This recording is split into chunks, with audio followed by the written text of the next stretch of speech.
ओम श्री गणेशाय नमः। आप सभी का हमारे YouTube चैनल पर हार्दिक स्वागत है। आज की वीडियो में हम जानेंगे ज्येष्ठ मास में पड़ने वाली संकष्टी चतुर्थी कब है, सही डेट, मुहूर्त, चंद्रोदय समय, पूजा विधि और पौराणिक कथा। संकष्टी चतुर्थी व्रत हर महीने के कृष्ण पक्ष के चौथे दिन रखा जाता है। इस दिन गणेश जी और चांद की पूजा करने से हर दुख दूर होते हैं। संकटों को हरने वाला संकष्टी चतुर्थी व्रत संतान सुख, बच्चे की उन्नति, सुरक्षा और परिवार की खुशहाली के लिए शुभ फलदायी माना गया है।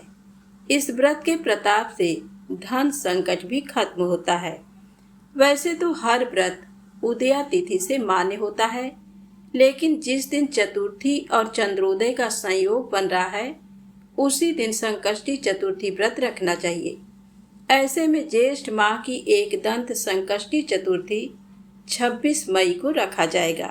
ज्येष्ठ महीने के कृष्ण पक्ष की चतुर्थी तिथि 26 मई शाम 6:06 से शुरू होकर 27 मई शाम 4:53 तक रहेगी। इस दिन पूजा का शुभ मुहूर्त है शाम 7:12 से रात 9:45 तक। एक दंत संकष्टी चतुर्थी पर चंद्रोदय रात में 10:12 पर होगा। चांद की पूजा के बिना ये व्रत अधूरा माना जाता है। चंद्रमा को अर्घ्य देने के बाद ही व्रत पूर्ण होता है।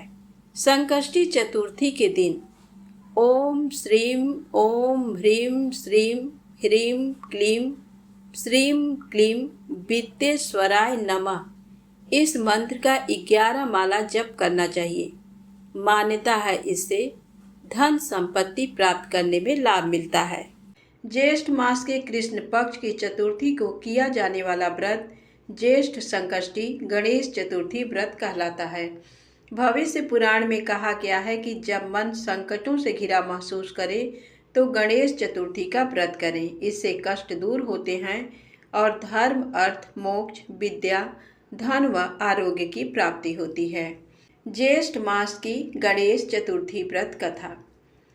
एक बार पार्वती जी ने पूछा कि हे पुत्र, ज्येष्ठ मास की चतुर्थी का किस प्रकार पूजन करना चाहिए? इस महीने के गणेश जी का क्या नाम है? भोजन के रूप में कौन सा पदार्थ ग्रहण करना चाहिए? इसकी विधि का आप संक्षेप में वर्णन कीजिए।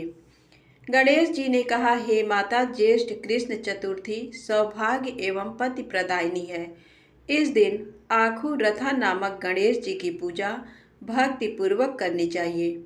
इस दिन घी से निर्मित भोज्य पदार्थ गणेश जी को अर्पित करें।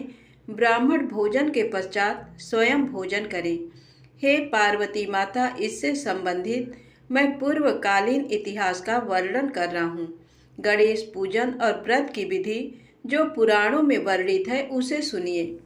सतयुग में 100 यज्ञ करने वाले एक पृथु नामक राजा हुए। उनके राज्य में दयादेव नामक एक ब्राह्मण रहते थे।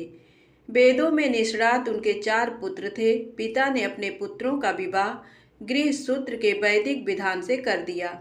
उन 4 बहुओं में बड़ी बहू अपनी सास से कहने लगी, हे सासू जी, मैं बचपन से ही संकट नाशक गणेश चतुर्थी का व्रत करती आई हूँ। मैंने पिता के घर में भी इस शुभदायक व्रत को किया है। अतः हे कल्याणी, आप मुझे ये व्रत अनुष्ठान करने की अनुमति प्रदान करें। पुत्र वधू की बात सुनकर उसके ससुर ने कहा, हे बहू, तुम सभी बहुओं में श्रेष्ठ और बड़ी हो। तुम्हें किसी प्रकार का कष्ट नहीं है और ना तुम भिक्षुणी हो। ऐसी स्थिति में तुम किस लिए व्रत करना चाहती हो? हे सौभाग्यवती, अभी तुम्हारा समय उपभोग करने का है। ये गणेश जी कौन है? फिर तुम्हें करना ही क्या है? कुछ समय पश्चात बड़ी बहू गर्भ से हो जाती है। 10 मास बाद उसने सुंदर बालक को प्रसव किया। उसकी सास बराबर बहू को व्रत करने का निषेध करने लगी और व्रत छोड़ने के लिए बहू को बाध्य करने लगी। व्रत भंग होने के फलस्वरूप गणेश जी कुछ दिनों में कुपित हो गए और उसके पुत्र के विवाह काल में वर वधू के सुमंगली के समय उसके पुत्र का अपहरण कर लिया। इस अनहोनी घटना से मंडप में खलबली मच गई। सब लोग व्याकुल होकर कहने लगे, लड़का कहाँ गया, किसने अपहरण कर लिया। बारातियों द्वारा ऐसा समाचार पाकर उसकी माता अपने ससुर दयादेव से रो रो कर कहने लगी, हे ससुर जी, आपने मेरे गणेश चतुर्थी व्रत को छुड़वा दिया है, जिसके परिणाम स्वरूप ही मेरा पुत्र गायब हो गया है। अपनी पुत्र वधू के मुख से ऐसी बात सुनकर ब्राह्मण दयादेव बहुत दुखी हुए। साथ ही पुत्र वधू भी दुखित हुई। पति के लिए दुखित पुत्र वधू प्रतिमास संकटनाशक गणेश चतुर्थी का व्रत करने लगी। एक समय की बात है कि एक बेदज्ञ और दुर्बल ब्राह्मण भिक्षाटन के लिए इस मधुर भाषणी के घर आया। ब्राह्मण ने कहा कि हे बेटी, मुझे भिक्षा स्वरूप इतना भोजन दो कि मेरी क्षुधा शांत हो जाए।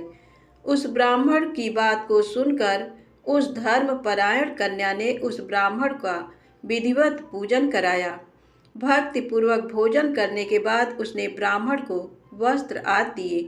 कन्या की सेवा से संतुष्ट होकर ब्राह्मण कहने लगा, हे कल्याणी, हम तुम पर प्रसन्न हैं। तुम अपनी इच्छा के अनुकूल मुझसे वरदान प्राप्त कर लो। मैं ब्राह्मण वेशधारी गणेश हूँ और तुम्हारी प्रीति के कारण आया हूँ। ब्राह्मण की बात सुनकर कन्या हाथ जोड़कर निवेदन करने लगी, हे विघ्नेश्वर, यदि आप प्रसन्न हैं तो मुझे मेरे पति के दर्शन करा दीजिए।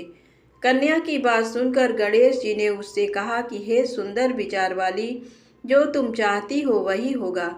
तुम्हारा पति शीघ्र ही आवेगा। कन्या को इस प्रकार का वरदान देकर गणेश जी वहां अंतर्धान हो गए। उसी समय की बात है कि सोम शर्मा नामक ब्राह्मण एक वन में से उस दिव्य बालक को नगर में लाए। अपने पौत्र को देखकर दयादेव नामक ब्राह्मण बहुत प्रसन्न हुए। बालक की माता के हर्ष की तो सीमा ही न रही। साथ ही संपूर्ण नगरवासी भी प्रमुदित हुए।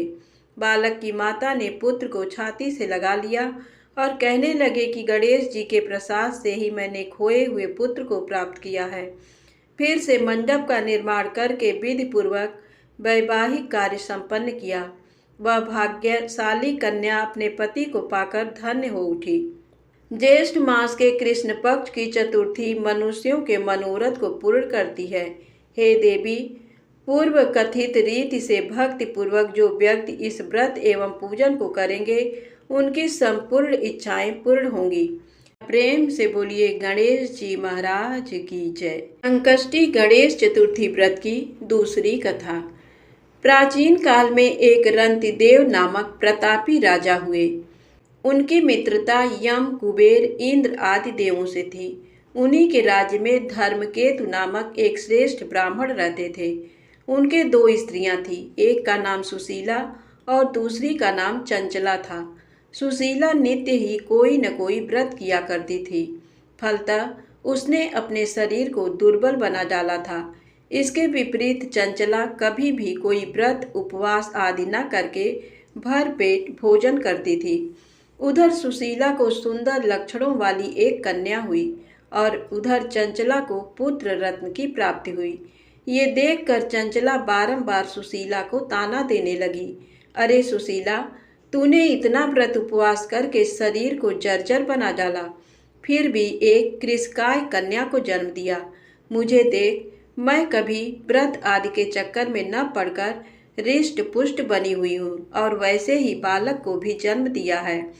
अपनी सौत का व्यंग बाण सुशीला के हृदय में चुभने लगा। वह पतिव्रता विधिवत गणेश जी की उपासना करने लगी। जब सुशीला ने भक्तिभाव से संकटनाशक गणेश चतुर्थी का व्रत किया तो रात्रि में वरदायक गणेश जी ने उसे दर्शन दिया। श्री गणेश जी ने कहा, हे सुशीले, तेरी आराधना से हम अत्यधिक संतुष्ट हैं। मैं तुम्हें वरदान दे रहा हूँ कि तेरी कन्या के मुख से निरंतर मोती और मूंगा प्रवाहित होते रहेंगे। हे कल्याणी, इससे तुझे सदा प्रसन्नता रहेगी। हे सुशीले, तुझे वेद शास्त्र वेदता एक पुत्र भी उत्पन्न होगा। इस प्रकार का वरदान देकर गणेश जी वहीं अंतर्ध्यान हो गए। वरदान प्राप्ति के फल स्वरूप उस कन्या के मुंह से सदैव मोती और मूंगा झड़ने लगा। कुछ दिनों के बाद सुशीला को एक पुत्र उत्पन्न हुआ। तदनंतर धर्मकेतु का स्वर्गवास हो गया। उसकी मृत्यु के अनंतर चंचला घर का सारा धन लेकर दूसरे घर में जाकर रहने लगी, परंतु सुशीला पति के गृह में रहकर ही पुत्र और पुत्री का पालन पोषण करने लगी। उस कन्या के मुंह से मोती मूंगा गिरने के फलस्वरूप सुशीला के पास थोड़े ही समय में बहुत सा धन एकत्रित हो गया। इस कारण चंचला उससे ईर्ष्या करने लगी। एक दिन हत्या करने के उद्देश्य से चंचला ने सुशीला की कन्या को कुएं में ढकेल दिया। उस कुएं में गणेश जी ने उसकी रक्षा की और वह बालिका सकुशल अपनी माता के पास लौट आई। उस बालिका को जीवित देखकर चंचला का मन उद्विग्न हो उठा। वह सोचने लगी कि जिसकी रक्षा ईश्वर करता है उसे कौन मार सकता है। इधर सुशीला अपनी पुत्री को पुनः प्राप्त करके प्रसन्न हो गई।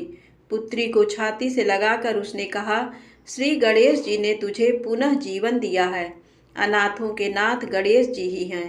चंचला आकर उसके पैरों में नतमस्तक हुई। उसे देखकर सुशीला के आश्चर्य का ठिकाना न रहा। चंचला हाथ जोड़कर कहने लगी कि हे बहन सुशीले, मैं बहुत ही पापिन और दुष्टा हूँ। आप मेरे अपराधों को क्षमा कीजिए। आप दयावती हैं। आपने दोनों कुलों का उद्धार कर दिया। जिसका रक्षक देवता होता है उसका मानव क्या बिगाड़ सकता है। जो लोग संतों एवं सत्पुरुषों का दोष देखते हैं वे अपनी करनी से स्वयं नाश को प्राप्त होते हैं। इसके बाद चंचला ने भी उस कष्ट निवारक पुण्यदायक संकट नाशक गणेश जी के व्रत को किया। श्री गणेश जी के अनुग्रह से परस्पर उन दोनों में प्रेम भाव स्थापित हो गया। जिस पर गणेश जी की कृपा होती है उसके शत्रु भी मित्र बन जाते हैं।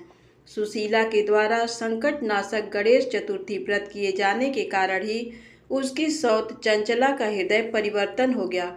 श्री गणेश जी कहते हैं कि हे देवी, पूर्व काल का पूरा वृत्तांत आपको सुना दिया। इस लोक में इससे श्रेष्ठ विघ्न विनाशक दूसरा कोई व्रत नहीं है। अब आइए जाने ज्येष्ठ संकष्टी चतुर्थी व्रत की पूजा विधि। ज्येष्ठ महीने के कृष्ण पक्ष चतुर्थी को आखू रथा गणेश जी के स्वरूप की पूजा करने का विधान है। प्रातःकाल उठकर स्नान कर गणेश जी के सामने दोनों हाथ जोड़कर मन ही मन इस व्रत का संकल्प कर इस प्रकार कहें, हे एक दंत मूषक रथा गणेश जी, मैं चतुर्थी व्रत को करने का संकल्प करती हूँ। आज मैं पूरे दिन निराहार रहकर आपके स्वरूप का ध्यान करूँगी एवं शाम को आपका पूजन कर चंद्रोदय के बाद चंद्रमा को अर्घ्य देने के पश्चात ही भोजन ग्रहण करूँगी। संकल्प के बाद पूरे दिन गणेश जी के भजन और ध्यान में लगे रहें। शाम को स्नान कर स्वच्छ वस्त्र धारण कर विधि पूर्वक धूप दीप अक्षत चंदन सिंदूर नैवेद्य से गणेश जी का पूजन करें। नैवेद्य के रूप में घी में बने हुए लड्डू और भोग इत्यादि लगाएं। पूजन के बाद चंद्रमा निकलने पर पूजन कर अर्घ्य अर्पित करें। ज्येष्ठ कृष्ण पक्ष चतुर्थी व्रत कथा सुने अथवा सुनाएं। ब्राह्मणों को अपने सामर्थ्य के अनुसार दान दें। उसके बाद प्रसाद को सभी में बांटकर स्वयं भी ग्रहण करें। इस व्रत के करने से सौभाग्य एवं पति की प्राप्ति होती है। इस व्रत के प्रभाव से शत्रुओं का विनाश होता है और सभी प्रकार के मनोरथ सिद्ध होते हैं। प्रेम से बोलिए गणेश जी महाराज की जय। दोस्तों, वीडियो पसंद आई हो तो कृपया चैनल को लाइक सब्सक्राइब अवश्य करें। ओम श्री गणेशाय नमः।